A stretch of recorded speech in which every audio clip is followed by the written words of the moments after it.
Morning student. आज online class में आप लोगों का स्वागत करता हूं।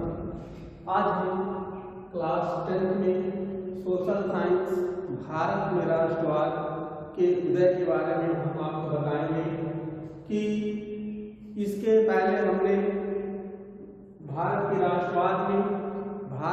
के राष्ट्रवाद के उदय के कारण बताए और उसमें जो सबसे इम्पोर्टेंट था असहयोग आंदोलन के बारे में बताया।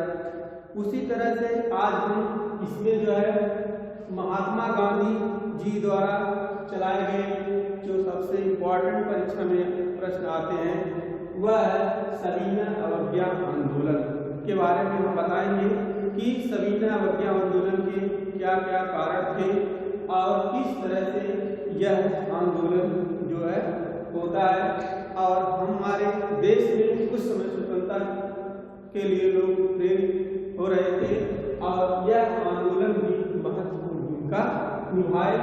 अब देखेंगे जो सविनय अवज्ञा आंदोलन का मतलब होता है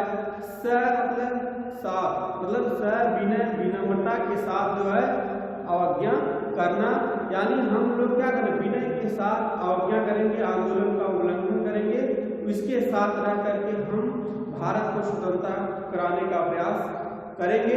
क्योंकि महात्मा गांधी जी ने कहा था हमें सत्य और अहिंसा पर जो है लड़ाई लड़नी है, इसलिए हमें हिंसा नहीं करना बल्कि अहिंसा के मार्ग को पेरा करके हमें भारत में राष्ट्रवाद लाना होगा और भारत को स्वतंत्रता करानी होगी। इसलिए सविनय अवज्ञा आंदोलन महात्मा गांधी जी द्वारा चलाया गया। अब आप देखेंगे जो यह चलाया गया तो क्यों चलाया गया, क्या कारण थे, इसके बारे में हम जानने का प्रयास करेंगे। तो देखेंगे सविनय अवज्ञा आंदोलन के कारण। सबसे पहले इसमें आप देखेंगे जो कारण थे सविनय अवज्ञा आंदोलन के कारण जो था साइमन कमीशन का विरोध करना। क्योंकि आप देखेंगे जब साइमन कमीशन की गठन 1927 में गठन हुआ था उसमें कोई भारतीय सदस्य नहीं थे और जो इधर जितने भी कार्य हुए थे अंग्रेजों के द्वारा निंदनीय कार्य हुए थे उन्हीं सभी को साइमन कमीशन गठन कर करके भेजा गया था कि जाइए देखिए जो उग्र प्रवृत्तियां इस समय आंदोलन के लिए चल रही है उसको शांत करना था, जो विद्रोह को दबाने का प्रयास किया जा रहा था। तो जो साइमन कमीशन की जो नीतियां थी वह भारतीयों के लिए बहुत कष्टदायक थी, उसमें कोई भारतीयों को लाभ नहीं था। इस कारण से उसका विरोध करने के लिए जो है सविनय अवज्ञा आंदोलन करने का प्रयास किया गया। उसके बाद दूसरा आप देखेंगे दूसरी बात जो थी दूसरा बात में कहने का मतलब 1929 में आप देखेंगे कांग्रेस द्वारा स्वराज की मांग करना और आप देखेंगे जो लाहौर अधिवेशन हुआ था, एक क्वेश्चन और आएगा यहाँ से कि लाहौर अधिवेशन मतलब 1929 में कांग्रेस का अधिवेशन कहाँ हुआ था, तो लाहौर में हुआ था। तो यहीं पे आप देखेंगे पूर्ण रूप से स्वतंत्रता की मांग की गई थी और हमारे देश को स्वतंत्रता करने के लिए सभी लोग उत्साहित हो चुके थे और इन्हीं के आगे बढ़ाने के लिए स्वतंत्रता प्राप्त के लिए यह आंदोलन जो है जरूरी था, एक कारण था। अब देखेंगे अंग्रेज तीसरा बात आप देखेंगे इसकी जो तीसरा पॉइंट था अंग्रेजों की दमनकारी नीतियां। क्या अंग्रेज जो थे वह दमन कर रहे थे, जितने आंदोलन हुए उनको जो किसी न किसी तरह से उनको दमनात्मक नीतियों के द्वारा उनको दमन कर दिए और आगे बढ़ने से हमेशा रोकने का प्रयास करते रहे। इस तरह से आप देख लीजिए जो इनकी दमन नीतियां थी वह भारतीयों के लिए इसमें राष्ट्र की भावना को जागृति कर रही थी और इस कारण से सविनय अवज्ञा आंदोलन शुरू करने का निर्णय लिया गया। चौथी बात आप देखिए जो चौथी बात थी लोगों में स्वतंत्रता की चाह। चौथी बात क्या थी, लोगों में स्वतंत्रता की चाह, क्योंकि अब लोग जान चुके थे कि हमें अब अंग्रेजों के अधिकार क्षेत्र में नहीं रहना होगा, हमें अब स्वतंत्र रहना होगा। क्योंकि आप देखेंगे किस तरह से अंग्रेजों ने हमारे ऊपर अनेक तरह से अत्याचार करना शुरू कर दिए थे जिससे लोग दुखी हो गए थे। और इसमें आप देखेंगे जो हम लोगों को नमक जो है हमारे देश में होता है उस पर भी हमें कर देना पड़ता था। सोच लीजिए अब हमारे घर में ही, हमारा घर में जो तैयार नमक होते थे उस पर भी हमें कर दे करके, यह बहुत बड़ी बात थी। इस तरह से अंग्रेजों ने इतना शोषण करना शुरू कर दिया था हम लोगों के ऊपर, भारतीयों के ऊपर, जिस कारण से यह जो है सविनय अवज्ञा आंदोलन का कारण बना। आप देखेंगे, अब आप देख लीजिए सविनय अवज्ञा आंदोलन जो शुरू होता है, इसमें क्या हुआ, इसमें आप देखेंगे 2 मार्च 1930 को, 2 मार्च 1930 को आप देखेंगे वायसराय लॉर्ड इरविन, जो उस समय लॉर्ड वायसराय थे, लॉर्ड इरविन थे, उनको जो 2 मार्च 1930 को महात्मा गांधी जी ने एक ऐतिहासिक पत्र लिखा अपनी मांगों को रखते हुए कि यदि आप हमारी मांगों को स्वीकार नहीं करेंगे तो हम जो ये कर लगा हुआ है नमक के खिलाफ जो हम आंदोलन करेंगे। इसलिए लेकिन यह उसके पत्र दिया गया, लेकिन उसका कोई रिएक्शन नहीं आया, मतलब कोई उसका उत्तर नहीं दिया। देख लीजिए इतने मनमानी तरीके से वह रहते थे कि कोई बातों को सुनने के लिए राजी नहीं थे। तब आप देखेंगे 12 मार्च 1930 को, 12 मार्च 1930 को महात्मा गांधी जी ने यह जो सविनय अवज्ञा आंदोलन चलाने का निश्चय किया और उन्होंने, आप देखेंगे 12 मार्च 1930 को कहां से,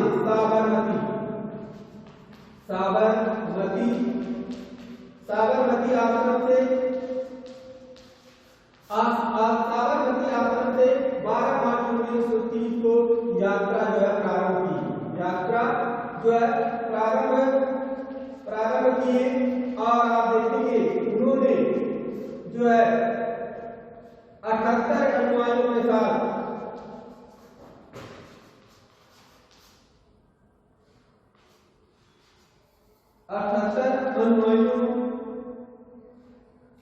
78 अनुयायियों के साथ जो है यात्रा प्रारंभ किए और 300 मील, कितने मील, 300 मील की दूरी तय किए। और तय किए इस तरह से आप देखेंगे यात्रा साबरमती से प्रारंभ करते हैं अपने 78 अनुयायियों के साथ और 300 मील की दूरी को तय करने के बाद 5 अप्रैल 1930 में, यह अप्रैल को आप देखेंगे 5 अप्रैल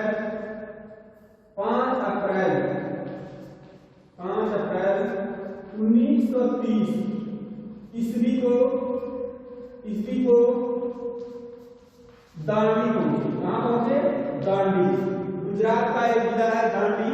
वह 5 मार्च 1930 को दांडी पहुंचते हैं और वहां पे उन्होंने नमक पे कर बढ़ाया गया था, उन्होंने सबसे पहले वहां गए और यह कितने दिन में पैदल यात्रा करके, कितने दिन में, 24 दिन का समय लगा था। कितने दिन, 24 दिन का समय लगा पैदल यात्रा की। देख लीजिए 24 दिन की पैदल यात्रा के बाद 5 अप्रैल 1930 को दांडी पहुंचते हैं और उन्होंने वहां नमक बनाकर नमक कानून को तोड़े। इस तरह से आप देखेंगे सविनय अवज्ञा आंदोलन पर जो नमक कर लगाए गए थे उसको सरकार को वापस लेना पड़ा और इस तरह से इतिहास में यह आंदोलन जो महात्मा गांधी के द्वारा चलाया गया इसे हम सविनय अवज्ञा आंदोलन कहते हैं। तो इस तरह से एक बार आप सुन लीजिए कि सविनय अवज्ञा आंदोलन 12 मार्च 1930 में महात्मा गांधी जी ने साबरमती आश्रम से यात्रा प्रारंभ किए और अपने 78 अनुयायियों के साथ 300 मील की दूरी तय करने के बाद 5 अप्रैल 1930 में वह दांडी, गुजरात के जिले दांडी में पहुंचते हैं और वहां पहुंचने के बाद उन्होंने नमक बनाकर नमक कानून तोड़े। इस तरह से नमक कर जो लगाया गया था उसको समाप्त किया गया। इसे इतिहास में सविनय अवज्ञा आंदोलन के नाम से जानते हैं। तो इस तरह से यह आंदोलन जो था सविनय अवज्ञा आंदोलन, आप देखेंगे आपने इसका कारण पढ़ा और सविनय अवज्ञा आंदोलन के बारे में आप पढ़े। तो इस तरह से यह परीक्षा में बहुत इंपॉर्टेंट क्वेश्चन है, इसको आपको याद रखना है। बस आगे देखिए इसके बाद आप देखेंगे जो आंदोलन चला, जो लास्ट में आप देखेंगे भारत छोड़ो आंदोलन, जो सबसे बड़ा आंदोलन महात्मा गांधी का था भारत छोड़ो आंदोलन। भारत छोड़ो आंदोलन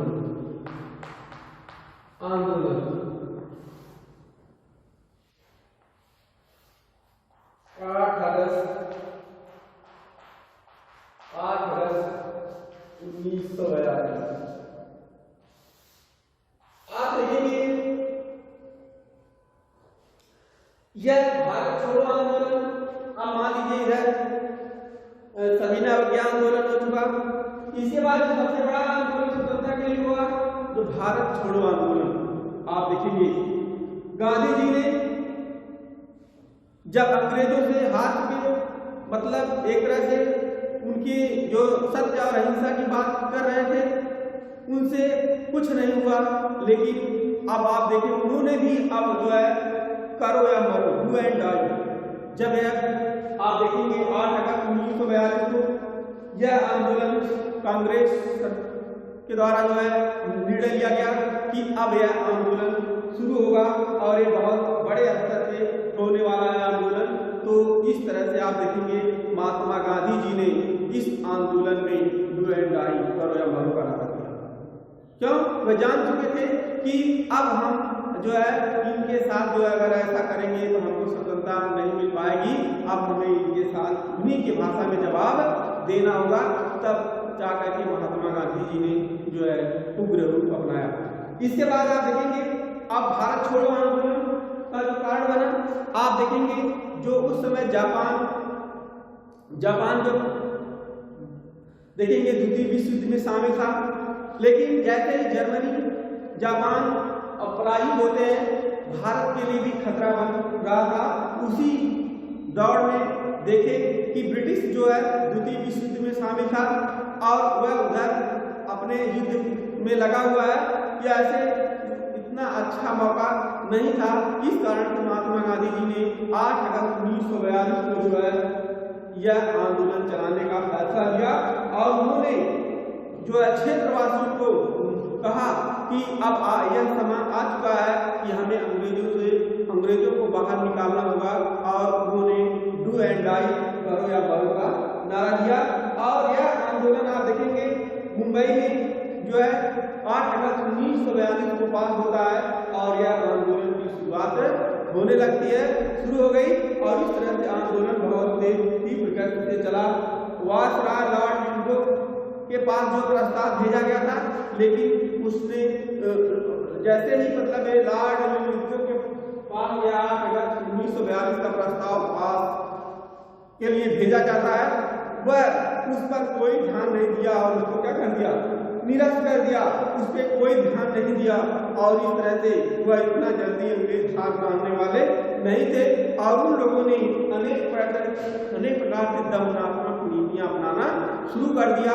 और दमनात्मक नीतियां शुरू करने के बाद लेकिन अब उनको एक एहसास हो चुका था कि अब हम यहाँ पे ज्यादा दिन तक संपादन नहीं कर सकते हैं।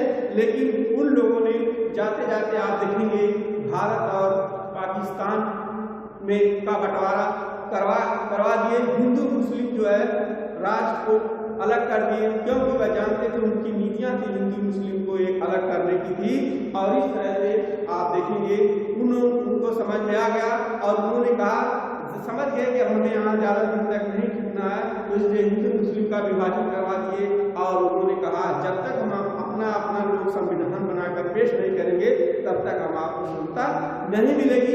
इस तरह से आप देख लीजिए हमारे देश में 9 दिसंबर 1946 में संविधान सभा के द्वारा पहली बैठक हुई थी और इस तरह से हमारे देश में संविधान बना और हमें जो है इतने संघर्षों के बाद 15 अगस्त 1947 को जो है आज़ादी मिली और इस तरह से हमारा भारत देश स्वतंत्र हुआ। यह महात्मा गांधी द्वारा चलाया गया जो था अंतिम आंदोलन के कारण जो हमें यह स्वतंत्रता मिली। इस तरह से हम भारत छोड़ो आंदोलन के बारे में पढ़ सकते हैं। इस प्रकार जो स्वतंत्रता मिली थी। इस तरह से हमने भारत छोड़ो आंदोलन पढ़े। तो किस तरह से हमारे लिए आवश्यक है, आ सकता है कि भारत छोड़ो आंदोलन का वर्णन कीजिए, तो आपको लिखना पड़ेगा कि किस तरह से हमारे देश में जो है स्वतंत्रता मिली। तो यह हो गया। और एक क्वेश्चन और आ सकता है कि भारत छोड़ो आंदोलन का प्रस्ताव जो है मानचित्र में कब पास किया गया था? 8 अगस्त 1942 में। कहाँ हुआ था? मुंबई में। तो इस तरह से ये क्वेश्चन को भी याद रखना है। अब हम देखेंगे कुछ प्रमुख घटनाएं, जैसे जब कुछ घटनाएं हुई थी, कभी टिप्पणी कर देगा कि जलियांवाला बाग हत्याकांड का वर्णन कीजिए, चौरी चौरा कांड की घटना का वर्णन कीजिए। तो हम एक एक प्रमुख घटनाओं के बारे में बताएंगे। जैसे ये प्रमुख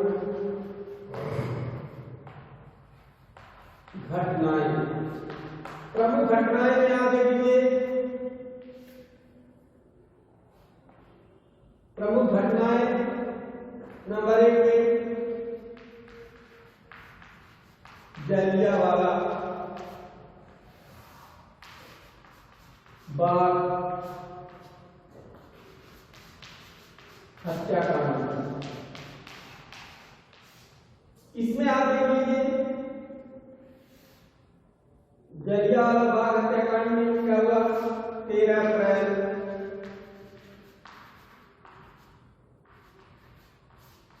1919।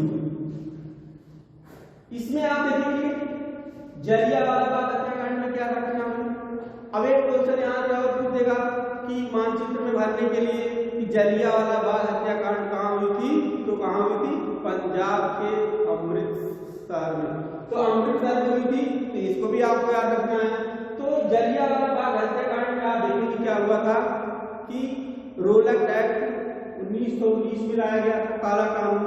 बिना दलील बिना अपील के जो है जेलों में सबको भरा जा रहा था अंग्रेजों के द्वारा। जो भी कुछ क्रांतिकारी गतिविधियां करता था उसे तुरंत जेल में बंद कर दिया जाता था।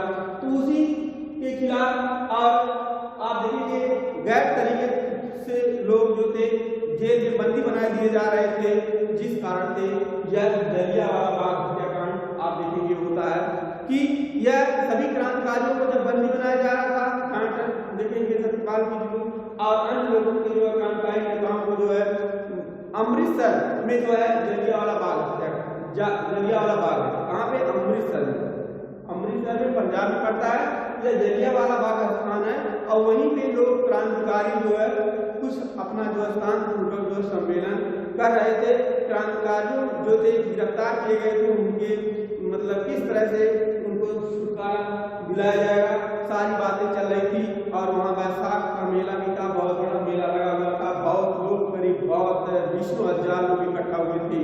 और आप देखेंगे, लेकिन इसी समय जो क्रांतिकारियों जो सम्मेलन बात चल रही थी, जो लोग यहाँ के लोग थे, और बात ही चल ही रही थी कि जनरल डायर वह जो है अपने सिपाहियों के साथ आता है और अचानक क्या कर दिया, उन्हें निहत्तों का जो अचानक गोलियां चलवा देता है और बहुत लोगों की मौत हो जाती है। इतनी दर्दनाक घटना, अनायास लोगों को मार दिया जाता है। और उसमें आप देखेंगे जलियांवाला बाग में एक उसके बीच में जो था एक कुआं भी था, और इसमें भगदड़ के दौर में आप देखेंगे लोग जा करके उस जो भीड़ में जो है इधर उधर भागने के चक्कर में उस कुएं में जाकर के कितने लोग दब के मर गए। तो इस तरह से आप देखेंगे इतनी निर्दयी तब उनका जो है उसने गोली चलवा दिया, बहुत लोगों की जान गई। इसे इतिहास में जलियांवाला बाग हत्याकांड के नाम से जाना जाता है। और हमारे लोगों के हृदय में यह इतना बड़ा आघात था कि अब उसको भुलाया नहीं जा सकता था, जो हमारे अब एक आंदोलन का बहुत बड़ा कारण हो गया। और इसी आंदोलन के कारण भारतीयों के हृदय में जो राष्ट्र की भावना और उग्र होती गई। अब इस तरह से जो एक घटना थी बहुत दर्दनाक घटना थी। लेकिन यही घटना के बाद आप देखेंगे जो हंटर कमेटी बनाई गई थी अंग्रेजों के द्वारा, उसमें कहा गया कि इसमें जो काम हुआ है अंग्रेजों के द्वारा यह अनुचित ठहरा दिया गया, जिसके कारण से लोग खिलाफ हो गए थे। और अंग्रेजों का विरोध करना प्रारंभ कर दिए। सोच लीजिए कि बिना कुछ अशांति पूर्वक लोग सभा कर रहे थे, उन लोगों को अनायास गोलियों से भून दिया गया था। इस तरह से जलियांवाला बाग हत्याकांड हुआ था। आप देखेंगे एक घटना आ रहा है 5 फरवरी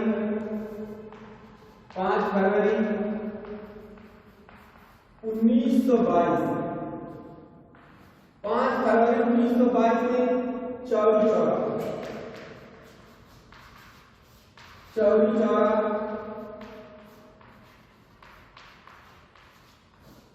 कांड की घटना यह देखेंगे, याद है क्वेश्चन मानचित्र में भी आएगा कि चौरी चौरा कांड की घटना कहाँ हुई थी। तो आप बताओगे 5 फरवरी 1922 में गोरखपुर जिले में चौरी चौरा नामक स्थान पे। तो आप देखेंगे चौरी चौरा स्थान है, ये गोरखपुर में है और यहाँ पे 5 फरवरी 1922 में यह घटना हुई थी। इसमें हुआ क्या था, आप देखेंगे जो गोरखपुर उत्तर प्रदेश का एक जिला है, गोरखपुर में चौरी चौरा नामक स्थान, वहां पे भारतीयों और भारतीय किसानों और ब्रिटिशों के बीच झड़प हो जाती है।